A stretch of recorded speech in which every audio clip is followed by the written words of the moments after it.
안녕하세요. 주식 알려주는 남자 주알라입니다. 요즘 장이 굉장히 힘들죠.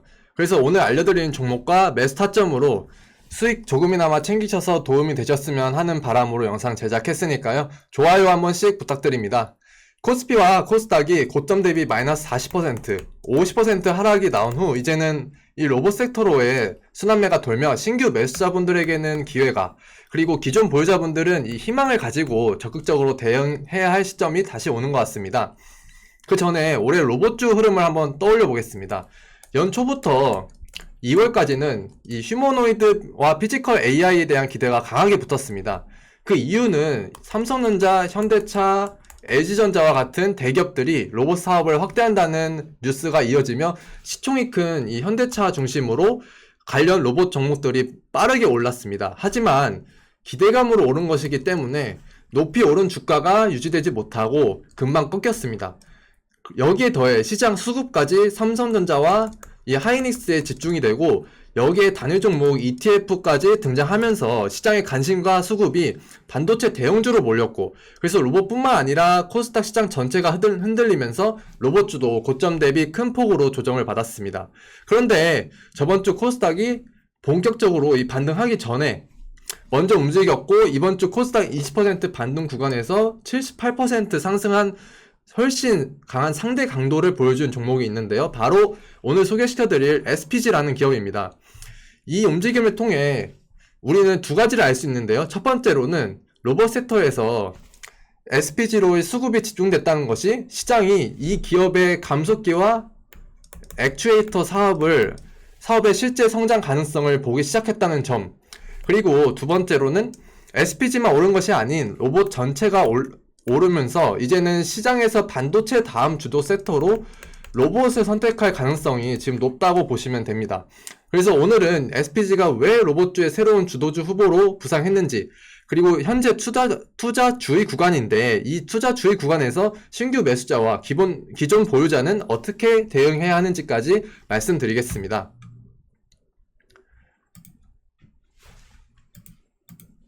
나무를 보려면 숲을 먼저 봐야겠죠. 그래서 먼저 로봇 섹터부터 간단히 짚고 넘어가 보겠습니다.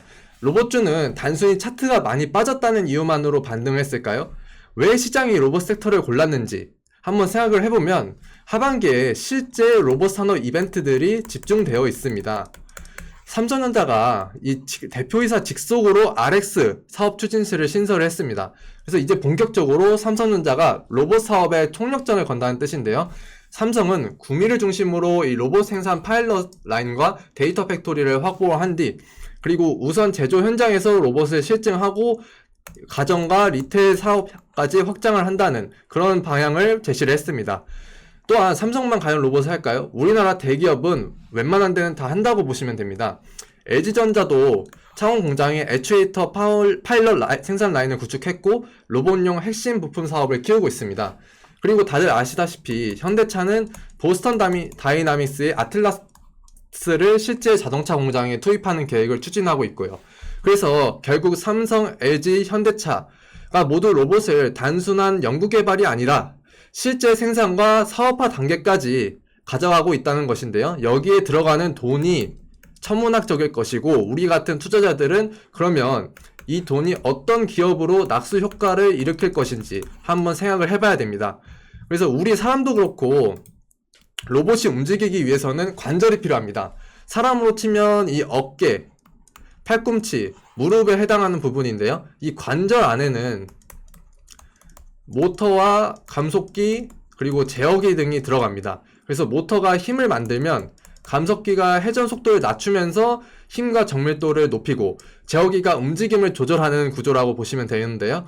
그래서 로봇 사업이 커질수록 완제품 기업뿐만 아니라 이 새 부품을 공급을 할 수 있는 기업의 중요성이 훨씬 커진다고 저는 보고 있습니다. 그래서 이 지점에서 SPG가 뛰어난 기술력을 바탕으로 엄청난 성장을 할 수 있다고 보여지기 때문에 SPG를 오늘 가져왔습니다. 자, 그래서 일단 기본적으로 SPG는 오랫동안 가전과 산업 자동화용 모터를 생산해온 기업입니다. 그렇기 때문에 아직 회사의 매출의 대부분은 전통적인 모터 사업에서 발생하는 구조인데요.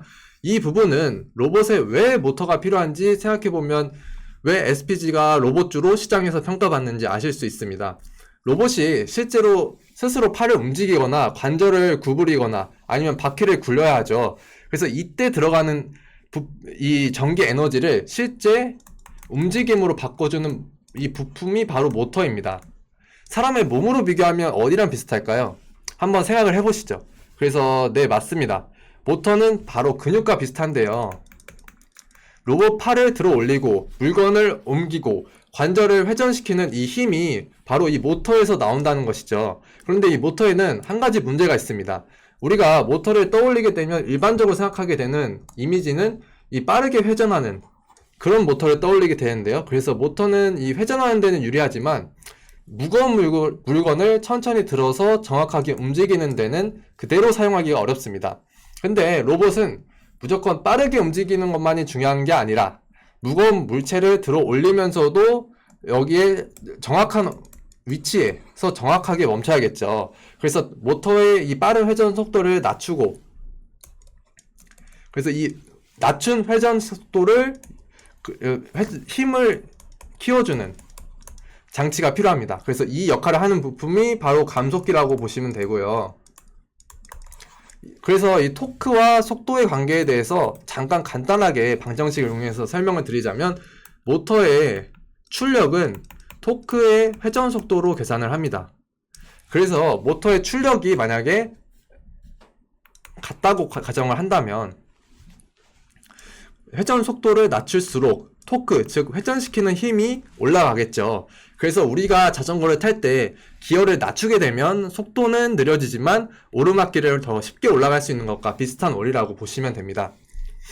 그래서 여기서 감속기는 바로 이 모터의 빠른 회전 속도를 느리게 바꾸는 대신 더 큰 토크를 만들어주는 장치입니다. 그래서 이렇게 높인 토크는 방정식을 하나 더 쓰자면 바로 이 힘은 토크 나누기, 여기는 회전축의 거리인데 이거는 모르셔도 되고요. 그래서 토크에 비례하게 되는데요. 그래서 이 높인 토크가 바로 로봇의 힘을 높여준다.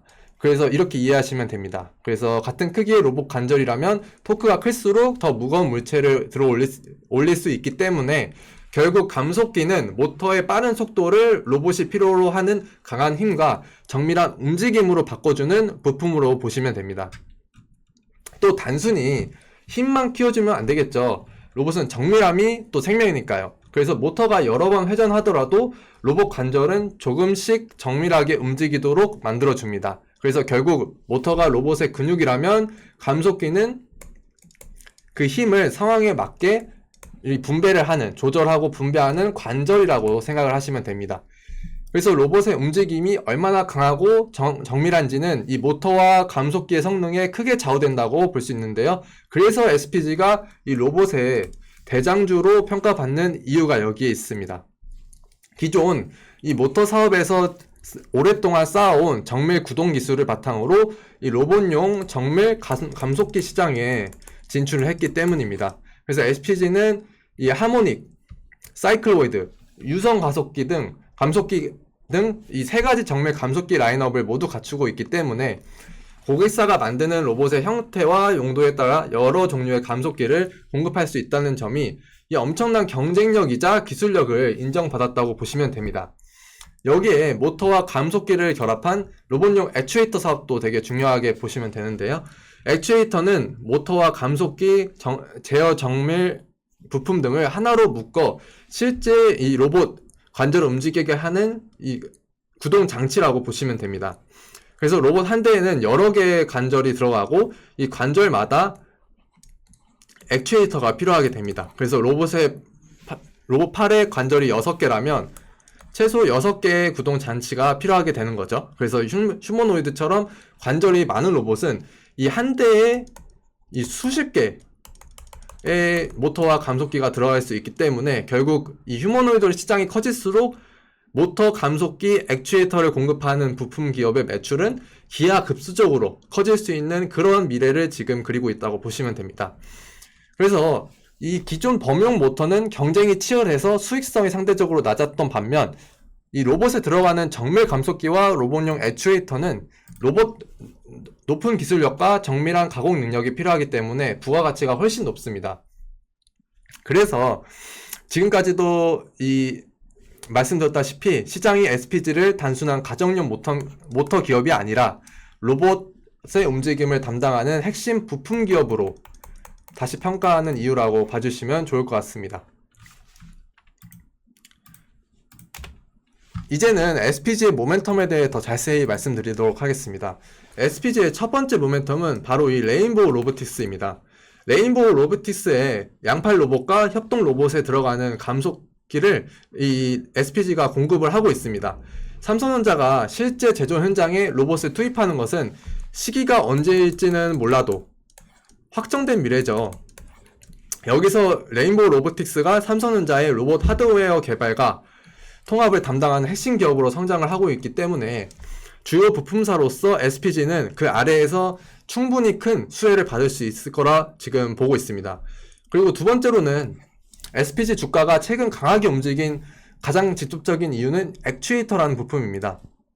감속기만 공급하면 이 로봇 관절 부품들 중 딱 하나만 공급하게 되는 것인데요. 그런데 이 모터, 감속기, 그리고 제어기를 하나로 묶은 액추에이터를 공급하면 제품의 단가가 높아지고 부가가치가 높아지기 때문에 여기서 우리가 유추할 수 있는 건 수많은 로봇주들 중에서 SPG가 대장으로 가장 강하게 움직인 것은 시장이 이 회사를 더 이상 감속기만 만드는 회사가 아니라 완성형 액추에이터를 공급할 수 있는 기업으로 보기 시작했다는 의미라고 생각을 하시면 될 것 같습니다. 다만 이제 실제 대량 수주가 아직 발생하지는 않았기 때문에 그 점은 이제 10월 라인 가동 이후에 고객사와 공급 수량, 매출 규모가 실제 공시로 확인되는지 집중적으로 관찰을 해볼 필요가 있습니다. 그래서 SPG는 어떤 액추에이터를 지금 가지고 있냐? 바로 이 SDD라는 자체 액추에이터를 개발해서 가지고 있습니다. SPG 액추에이터 드라이버의 약자로 SDD라는 것은 이 모터, 정밀, 감속기, 그리고 제어기를 하나로 합친 로봇용 통합 액추에이터입니다. 그래서 별도로 부품을 이렇게 조립하지 않아도 로봇 관절을 직접 움직일 수 있는 완성형 구동 모듈이라고 보시면 됩니다. 이 제품의 경쟁력은 특히 이 열 관리 능력인데요. 이 휴머노이드 로봇이 오랫동안 걷고 물건을 들어야 하는데 액추에이터에서 열이 많이 발생하면 힘이 떨어지고 부품 수명이 짧아집니다. 그 일례로 이 아마존인가 어디 회사에서 이 물류센터에 사람들 대신 로봇을 투입했는데 사람들이 일할 때는 에어컨을 설치 안 했다가 로봇들이 일하기 시작하니까 에어컨을 설치했다. 그런 말이 있을 정도로 이 로봇은 열 관리 능력이 굉장히 중요하다고 보시면 됩니다. 그래서 이러한 문제를 이 SPG의 액추에이터로 발열 문제를 기존 제품 대비 약 30% 정도 개선을 했습니다. 그래서 이러한 이유로 SPG의 이러한 기술력이 높은 관심을 받았고 이 글로벌 기업들과 미팅과 협업 논의가 진행되고 있는 것으로 지금 파악이 되고 있습니다. 그래서 현재 액추에이터 생산 라인을 증설을 하고 있고 10월부터 가동될 것으로 보이고 증설 이후에 약 생산 능력은 20만 개, 연간 20만 개 수준으로 기업의 매출 자체가 퀀텀 점프할 수 있는 캐파가 만들어지게 될 것이라고 지금 보여집니다. 그리고 사족 보행 로봇 쪽에서도 변화가 있는데요. SPG가 2026년 1분기부터 레인보우 로보틱스의 이 사족 보행 로봇의 정밀 감속기 공급을 시작했습니다. 그래서 자동 보행 로봇 한 대에는 정말 여러 대의 감속기가 필요하고 향후 방산용으로 또 출하가 되기 위해서는 더 이러한 감속기의 이 품질이나 단가가 더 높아질 수 있는데요. 그래서 여기서 중요한 것은 레인보우 로보틱스는 이 삼성이라는 이 이름만 보고 접근할 것이 아니라 레인보우 로보틱스의 생산 물량이 늘어나고 그리고 그 물량 증가가 SPG의 감속기 발주로 또 이어지는지를 확인을 해야 된다는 것을 또 한 번 더 말씀을 드리고 싶습니다. 그리고 또 SPG의 또 다른 매력은 휴머노이드가 아직 본격적인 대량 양산에 들어가지 않더라도 그 전까지 대량의 매출을 만들 수 있는 사업을 가지고 있다는 점인데요. 바로 기존 산업용 로봇의 감속기 교체와 유지 보수 시장입니다. 교체, 그리고 유지 보수. 산업용 로봇은 일정 기간 사용하게 되면 이 감속기를 교체해야 합니다. 왜냐하면 감속기는 소모성 부품이기 때문인데요. 그래서 우리나라 국내 반도체나 디스플레이 기업들은 일본산 산업용 로봇을 특히 많이 사용하는데, 여기에 SPG가 지금 가격과 납기를 앞세워서 시장에 진입을 하고 있다고 지금 보여집니다. 그래서 여기에 산업용 로봇, 다관절 로봇의 이 유지보수 서비스에서 발생하는 매출과, 우리가 이제 뉴스에서 보면 반도체 공장에서 천장에 레일을 따라 다니며 그 물건들을 이렇게 옮기는 기계를 볼 수 있죠. 이것을 바로 이제 OHT라고 하는데, 이 OHT용 감속기 수요가 또 지금 확대되고 있습니다. 왜냐하면 삼성전자와 하이닉스가 새롭게 공장을 지으면서 이 공장에는 당연히 OHT가 들어가게 되기 때문에 자연스러운 이런 상황인데요. 그래서 이 산업용 로봇의 교체 수요와 반도체 OHT용 감속기 수요를 합친다면 휴머노이드 양산을 기다리지 않고도 매출이 꾸준하게 성장할 수 있을 것으로 지금 보여지고 있습니다.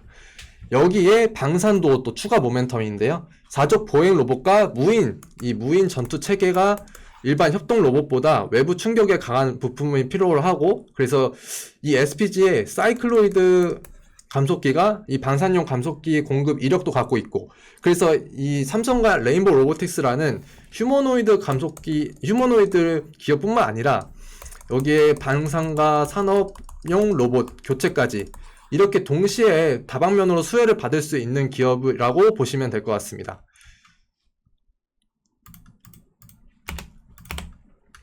그래서 로봇주는 예전에는 이제 꿈만으로 오르는 시기가 있었지만, 이제는 시장에서는 꿈만 요구하는 것이 아니라 숫자까지 요구하고 있고요. 그래서 증권사마다 전망에는 차이가 있지만 26년도 SPG의 영업이익은 대체로 220억에서 250억 수준으로 예상하고 있고, 저마진 이제 가전 모터 매출 비용은 줄고 고마진 감속기와 로봇 매출은 늘어남에 따라서 이 제품 믹스라고 하는데 제품 구성이 개선되고, 그에 따라 이 영업이익률이 그렇게 올라가는 그런 그림으로 지금 그려지고 있습니다. 이러한 상황은 매우 지금 주가의 리레이팅에 긍정적인 작용을 할 수 있는 좋은 신호로 지금 보시면 될 것 같습니다. 하지만 현재 SPG는 실적 대비 밸류에이션이 매우 지금 비싼 상태입니다. 그래서 SPG는 향후 로봇 매출이 빠르게 커질 것이라는 기대를 지금 주가에 미리 선반영한 성장주로 보시면 좋을 것 같고요. 그래서 여기서 정고점을 노리며 주가가 계속 오르기 위해서는 기대감만 계속 반복되는 것이 아니라 액추에이터 수주와 로봇 매출 증가가 꾸준히 이어지고, 그래서 그게 실제 숫자로 찍히는지까지 이렇게 확인이 되어야 할 것 같습니다. 자, 그래서 다만 지금 들어가기에는 주의해야 할 부분이 있습니다. 처음에 말씀드렸다시피 SPG는 지금 단기간 매우 급등을 하면서 78% 바닥에서 78% 급등을 하면서 투자주의 구간에 들어왔습니다. 이 투자주의라는 게 좀 어려우실 수도 있는데, 거래소가 단기간 주가가 지나치게 빠르게 올랐으니 주의해서 거래하라고 시장 경보를 울리는 것인데요. 그래서 투자주의가 이제 종목에 이렇게 발동이 되게 되면 심리적으로 투자자 입장에서는 신규 매수를 하기가 어렵고, 또 신용 매수가 안 되기 때문에 수급 자체도 매수 규모도 작게 들어올 수밖에 없습니다. 그리고 투자 주의에서 투자 경고로 또 지정이 될, 이렇게 올라갈 가능성이 있기 때문에 기존 보유자분들은 차익 실현의 욕구가 굉장히 강할 수밖에 없고요. 그래서 어제 이 대한강통신의 경우에도 투자 주의로 공시가 나오면서 현재 지금 9% 폭락을 하고 있다는 점을 예시로 보시면 될 것 같고요. 그래서 여기 일정 기간 안에 주가가 다시 급등하고 또 거래소 요건을 이렇게 충족을 시키게 된다면 투자 경고 종목, 그리고 또 투자 경고에서 또 요건을 충족을 시키면 투자 위험 종목까지 이렇게 지정이 될 수 있기 때문에 주의를 해야 되고, 특히 이제 주포 입장에서 생각을 해보자면 주가를 이 투자 경고 종목 지정이 되기 위해서 올리기 보다는 주가를 횡보시키거나 조금의 조정을 시킴으로써 이 투자 주의를 이제 없애버리는 그런 것을 지금 생각을 할 가능성이 매우 높기 때문에 그렇게 지금 주가를 관리하고 있을 가능성이 매우 높습니다. 그 지점을 우리가 계속 생각을 하면서 전략을 짜봐야 합니다. 그래서 이제 매수 전략을 제시해 드리겠습니다. 투자 주의가 풀렸다는 이유만으로 바로 시초가에 추격 매수하는 것은 부담이 있고요. 그래서 이미 단기간에 큰 폭으로 상승을 해왔기 때문에 현재 주가에는 액추에이터 양산과 글로벌 고객사 확보 기대가 상당 부분 많이 반영이 돼 있다고 보시면 됩니다. 그래서 신규 매수자는 투자주의 해제 자체보다는 주가가 급등 이후에 어떤 방식으로 좀 쉬어가는지 확인을 하는 것을 추천드리고요. 특히 중점적으로 보셔야 하는 것은 이 거래량 자체가 좀 줄어들면서 전일 저점이나 아니면 단기 이동 평균선과 이제 이 단기 평균 이동선 위에서 가격을 지키는지, 그리고 급등 시 이 대량 거래량이 발생한 이 지점을 이탈을 하지 않는지를 보는 것이 중요하다고 보여집니다. 여기에 가격 조정이 크지는 않더라도 적어도 3거래 이상이나 아니면 5거래 정도까지는 횡보하며 기존 매물들을 좀 소화한 뒤에 첫 번째 이제 슈팅이 좀 나올 수 있다고 보여지는데요. 그때가 바로 이제 진입할 시점이라고 보여집니다. 반대로 투자주의 해제 직후에 거래량이 폭발하면서 다시 올라간다면 투자 경고 지정 가능성이 다시 높아질 수 있기 때문에 그때 따라붙기보다는 좀 기다리는 편이 낫습니다. 그래서 목표가 같은 경우에는 저라면 이 13만원 안 보이시니까 13만원에서 15만원 강한 매물대 라인이 있는 전 고점은 16만원이지만 그 살짝 이전인 13만원, 15만원 밴드를 에서 분할 매도 대응을 하는 것을 추천드리고요. 그래서 궁금하신 점 있으면 댓글로 또 작성해 주시면 감사하겠습니다. 감사합니다.